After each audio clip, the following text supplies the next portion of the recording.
anybody would have predicted that you'd have armed contractors on the ground carrying out functions right alongside U.S. forces, but that's what's happened.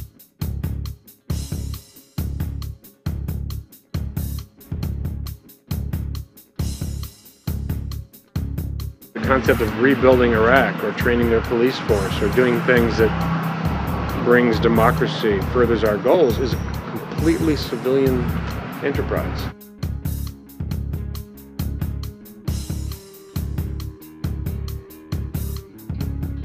The Reconstruction did provide a new dimension for them. You wouldn't have had people going around with guns, providing security, being able to fire their weapons if not for the Reconstruction effort.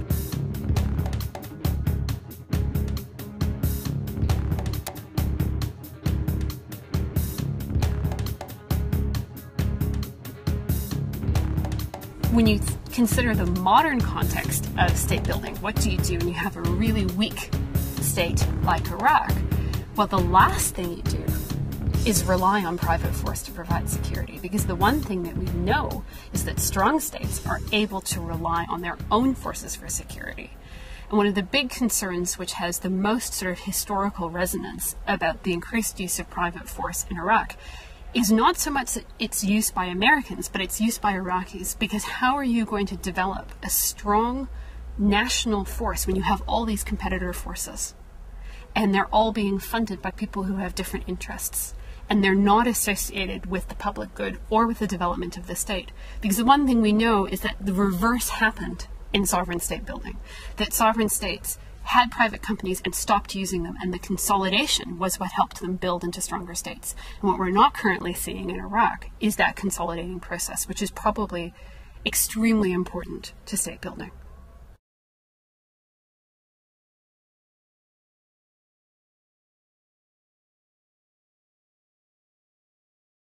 They have done pretty much all the jobs there, and as a result, the country is more dangerous, less democratic, and services and oil, none of that's working.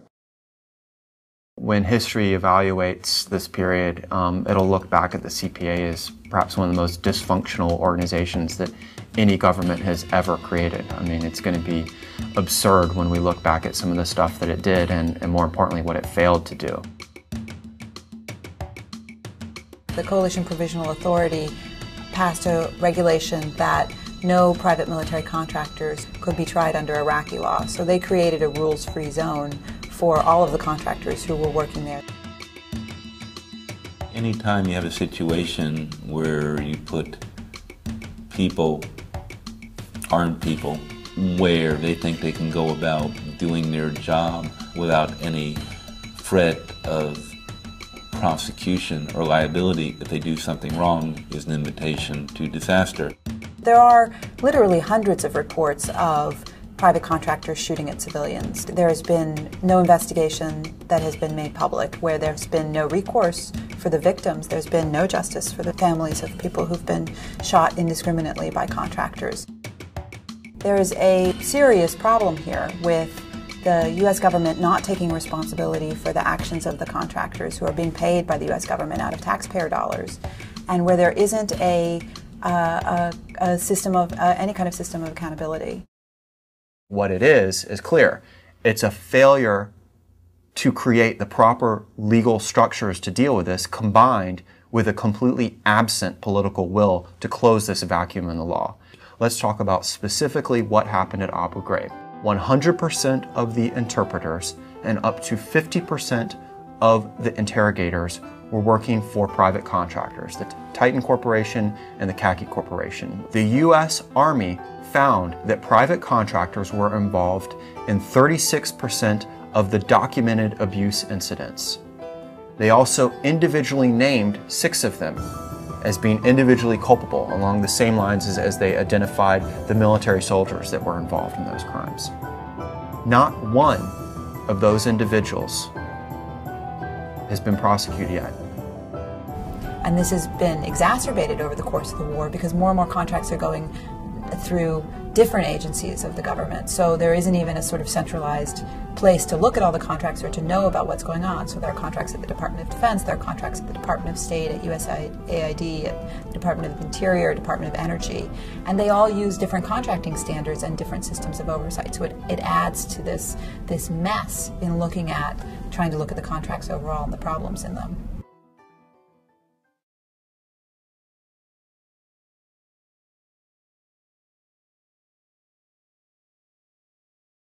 Both the UN and the Inspector General for Iraqi Reconstruction, our Inspector General, agree that roughly half of the money that was spent on Iraqi reconstruction, which is billions and billions of dollars, has never been accounted for.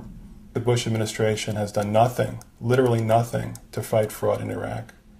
And it's, at this point, an epidemic. There's an epidemic of fraud in Iraq.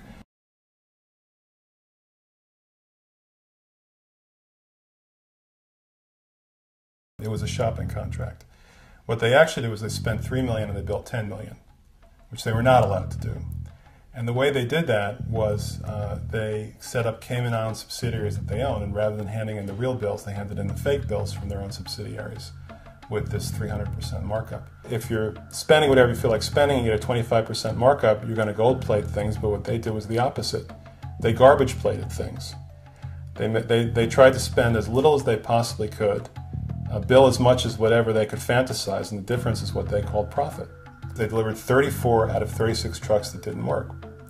And the trucks broke down constantly. In many cases, the brakes didn't work. Several instances when the veterans who were operating those trucks were seriously injured because the brakes failed on the road. There were other cases where these trucks, each one of which, by the way, was carrying $14 million worth of Iraqi currency, they broke down in the road and they came under fire in the middle of nowhere, because the trucks that they bought were broken down trucks that they bought in some souk instead of buying them the way the military intended to have sound trucks. General Tant, who was the head of the operation, called in Custer and Battles, the two owners of the company, and insisted that they come to Baghdad and meet with him, and he wanted to explain to them how they were compromising the mission.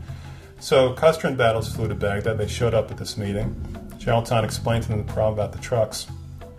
And Battles stood up out of his chair at the meeting and leaned over to General Tant and said, "You've insulted me and I demand an apology." And General Tant said, "Why is that?" And Battles said, "Because you gave us a contract that required us to deliver trucks, but the contract says nothing about the trucks having to work."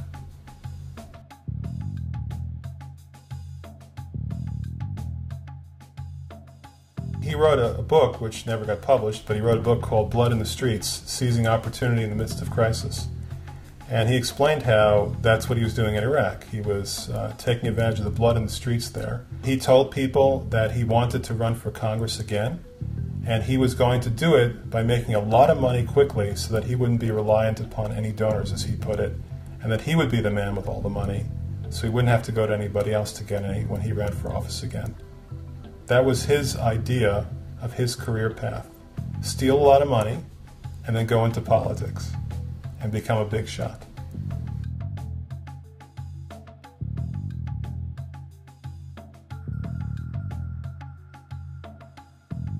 These contracts that were awarded initially in Iraq were essentially by invitation only. One of the first things that the president did during the war was he suspended the rules regarding competition. He viewed the laws that we have to ensure fairness and integrity in contracting as an inconvenience. And so he suspended the rules about competition, he suspended the rules about auditing, and he set up a sort of a Alice in Wonderland system where billions of dollars were handed out to people simply because they were friends or they just happened to be around. Well, ask yourself, who decided? Who decided who got to go to Iraq at that point and who didn't? The answer is it was a White House committee that decided who got to go over there, and who. And we're talking about civilians now.